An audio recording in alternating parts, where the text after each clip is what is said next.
report. I'm going to highlight a few of the ones that I think are most important for you.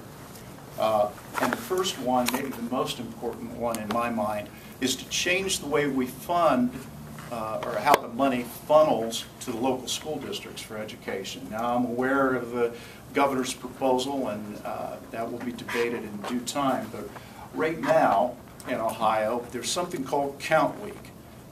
We know that dollars go to the schools based on how many kids are in the schools, and that makes some sense.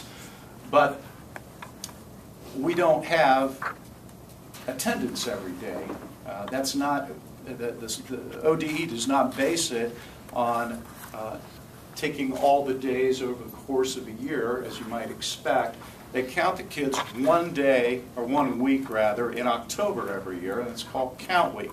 Now, you can imagine that this probably gives some pretty powerful incentives to the local school districts to make sure their students are actually in school, because a kid might not show up in September, might vanish in November and be gone for months, but as long as they're there that week in October, ODE sends the full year worth of funding to that local school district. So the districts have gotten very creative. They have pajama days. They have gift card giveaways. You have a drawing for a $25 gift card to go to Best Buy or Walmart. They have School Spirit Week, the same week that Count Week is. Teachers will call up the parents of students and say, Mrs. Smith, we really need Jimmy in school next week. Blast emails, advertising. There are all kinds of intriguing and interesting things that the local school districts do to promote attendance during Count Week, and it works. It's not surprising that they do these things because they have a financial incentive. What we're suggesting is that that money follow the kids more or less in real time, so that each day there's an incentive to keep the child in school. Now, I've heard from several superintendents that I've talked to about this proposal that they're concerned about the ability to fund schools and have stability. And I understand that. I think there are some accounting procedures, a settlement, quarterly or monthly or something that could be done to even out the bumps a little bit. But at the end of the day, every private sector organization in this state has to go day to day, month to month, year to year without having a guaranteed level of funding. They manage to adapt, and kids should count every day.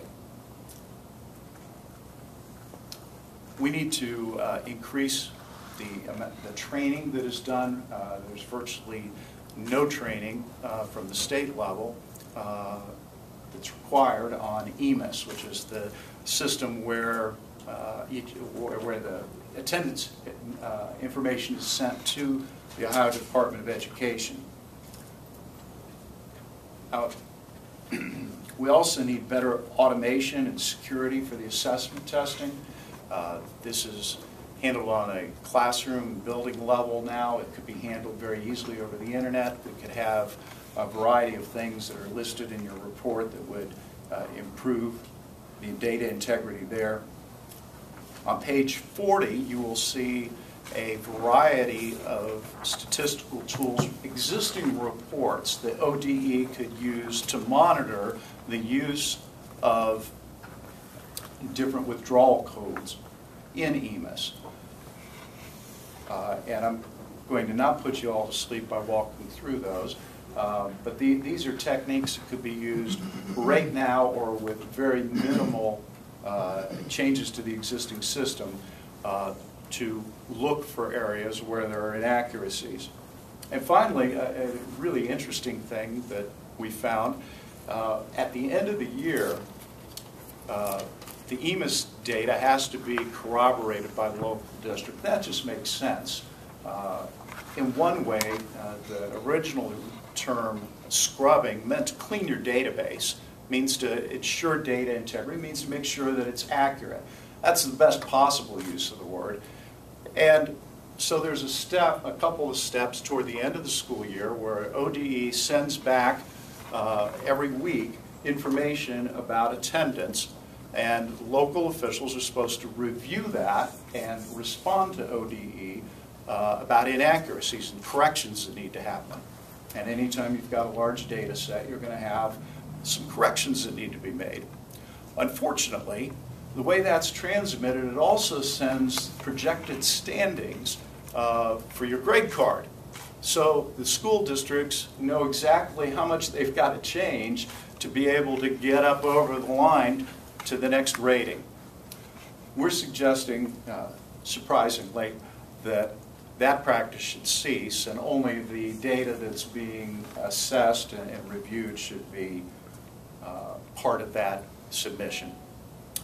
There are some additional recommendations in the report. You can read those for yourselves. Finally, where do we go from here on the statewide report? We are completed with our work at the Auditor of State's office.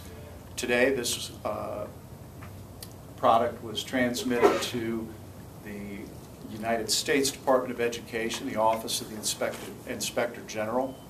The Inspector General will review this and determine what, if any, course of action with regards to any individual school system or school building may be indicated.